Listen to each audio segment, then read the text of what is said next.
truck can be quite thirsty at times.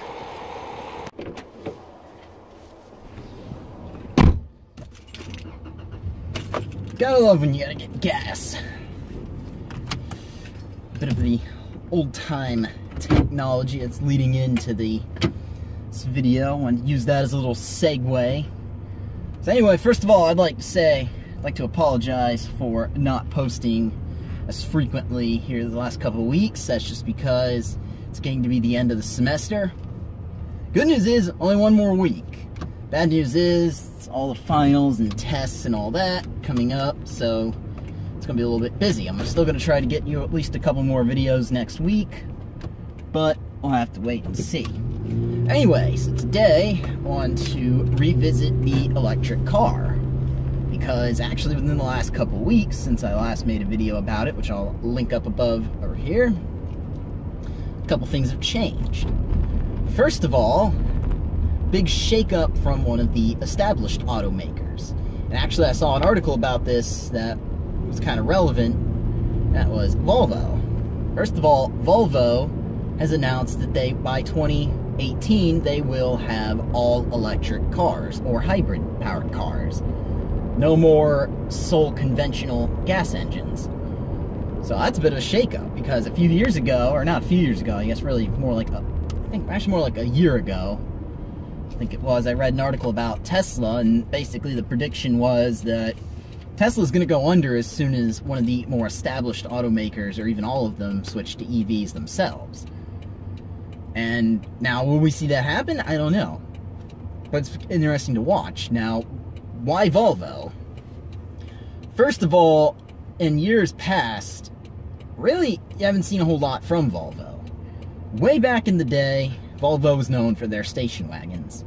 Everybody had or knew somebody who had the 240 station wagon, and whatever the various successors were. The square-shaped Volvo station wagon was a staple in really the world. Then station wagons became lame. What replaced them? All of a sudden, the Volvo XC90 was this big deal, because obviously SUVs replaced the station wagon. Now, really you don't see much of Volvo. In fact, really up until that article came out, I actually thought Volvo wasn't even in the US market anymore. You just don't hear a lot from them. So what does this mean for Tesla? Obviously increased competition.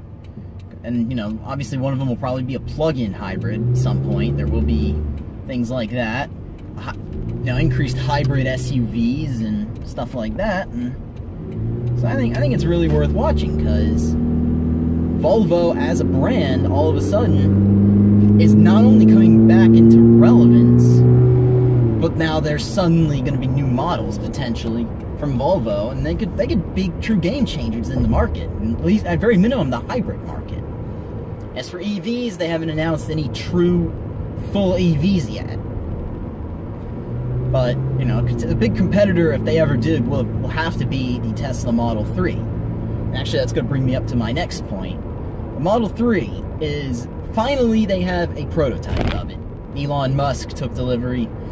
Not surprised, he's going to probably, you know, he believes in his own company so much, he's going to use the Model 3 as his daily driver. I mean, believe me, it's pretty self-explanatory to me that he would do that. But bad news with the Model 3 is they did a crash test finally. Built the prototypes, what are you going to do? You got to crash test it, make sure it's safe. It looked like a death trap. Tesla stock plummeted a lot, and that's the way I know this, is because I'm invested in Tesla. All of a sudden I was like, why is my stock going down $20 in a day? And then I found out, wow.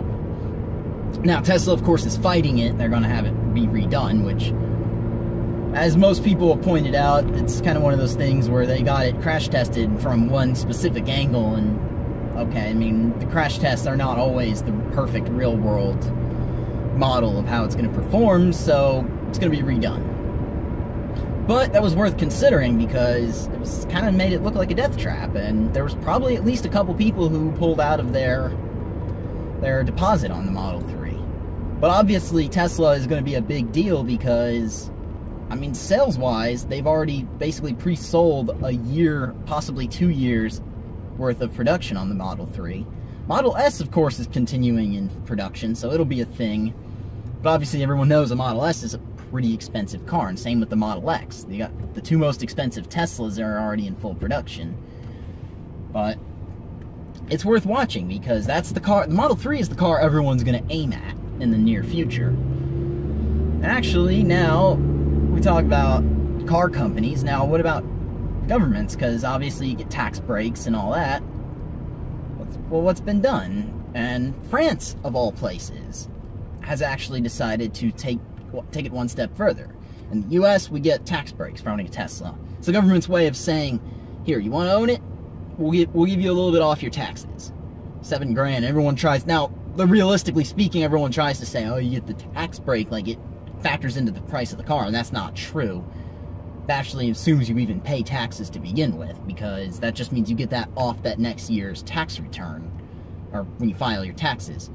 It was explained to me that way, and it was revealed that, yes, you even have to pay that in taxes to get that off. So, it's really not what everyone thinks it is.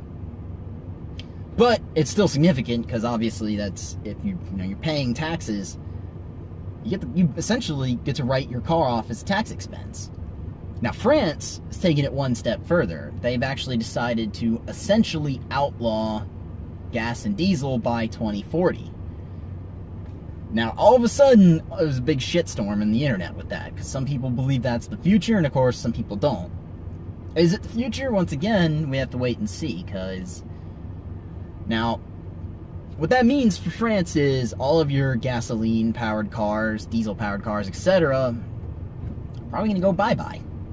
Because they want to outlaw the sale of it, too. Like, they just completely get rid of all sales of stuff. Now, is that the right move or the wrong move? We don't know. It's not 2040 yet. But essentially that means EVs are going to be pretty big in Europe in the near future. I see it as, all of a sudden, I actually can say this, probably what will happen is Volvo for one, and probably Tesla number two, and all these other startup electric car companies that really haven't even built prototypes yet. They've only done concepts. There's a few of them out there.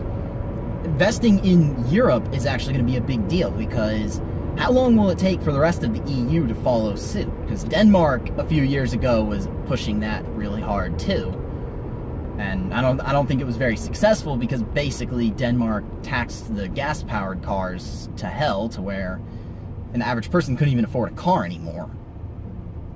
So it didn't really work out that well for Denmark. But we'll have to see if France does it a little bit better than Denmark. They try to get gas-powered cars off the road. And obviously, what does this mean? I mean, I know I mentioned this for sure in the last video, and I know other people have mentioned it. Infrastructure for charging gas, or for charging your battery packs, where obviously, right now, there's not as much infrastructure. Where do you charge it? You typically charge it at home, or you have to find a Tesla supercharger, if you have a Tesla, for example. Or you live in a city where you have EV parking and they have the electrical hookups. It's basically, right now you have to have apps to find it. Now, I've made my prediction in the past that if EVs are the future, instead of having a gas station on every corner, it'll be a charging station on every corner. And of course, technology is going to continue to improve to bring the times down. And ranges are going to increase too, so I don't see that ever being a problem if they do take off in the future. Everyone's worried about that now. We all know that's the argument.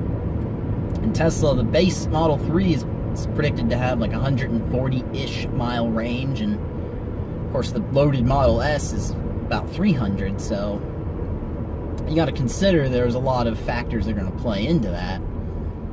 I mean, it doesn't sound like a lot, but if you're going to use the car for commuting, that's fine. Yeah, trips are what everyone loves to bring up, but it's one of those things that you just have to wait and see what happens. So we'll have to wait and find out. And then obviously hybrids. Ford is another big one that has also announced some hybrid technology. So Ford, I see what Ford may do is probably try to do the range. Try to do like Volvo. And of course Ford has a broader range in this country. You could potentially see some full-size SUV hybrids again. And even a couple pickup truck hybrids. So I see that as Ford going in the right direction as well, if the EV is the thing. Because the hybrid Mustang was another one that's on the future. So we have to wait and see. Either way, let me know in the comments below what you all think. Is this move to Volvo going to hybrid really the right move, or do you think Volvo's just going to kill themselves with it and they're going to go out of business? So let me know what y'all think below. If you like this video, go ahead and leave a thumbs up. I would love you for it. And then if you're stopping in for the first time, please subscribe. I would love to grow my channel, and have a good day.